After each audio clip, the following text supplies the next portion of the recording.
مذہب اور انسان کے بارے میں جاننے کے لیے اس چینل کو سبسکرائب ضرور کیجیے گا۔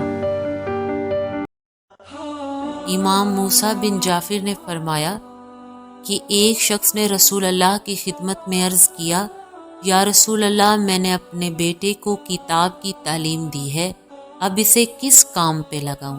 رسول خدا نے فرمایا کہ جس کام میں چاہو لگاؤ، تمہاری مرضی ہے، لیکن 5 کاموں میں مت لگانا۔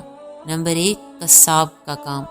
آپ نے فرمایا کہ قصاب جانور ذبح کرتے ہوئے بے رحم ہو جاتا ہے، اور مجھے اپنی امت میں بے رحم لوگ پسند نہیں۔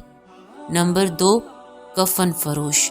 آپ نے فرمایا کہ کفن فروش اپنے کاروبار کے بڑھنے کی خواہش کرتا ہے، اور مجھے اپنی امت کا نومولود بچہ بھی اس روئے زمین پر بہت پیارا ہے۔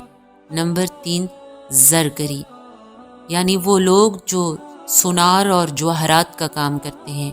آپ نے فرمایا کہ زرگر میری امت کو نقصان پہنچانا چاہتا ہے۔ نمبر 4، گندم فروشی۔ آپ نے فرمایا کہ چور کا اللہ سے ملاقات کرنا بہتر ہے بنسبت اس شخص کے جو 40 روز تک گندم کو ذخیرہ کرتا ہے۔ نمبر 5، بندہ فروشی۔ رسول اللہ نے فرمایا کہ میری امت میں سے بدترین لوگ وہ ہیں جو انسانوں کو فروخت کرتے ہیں۔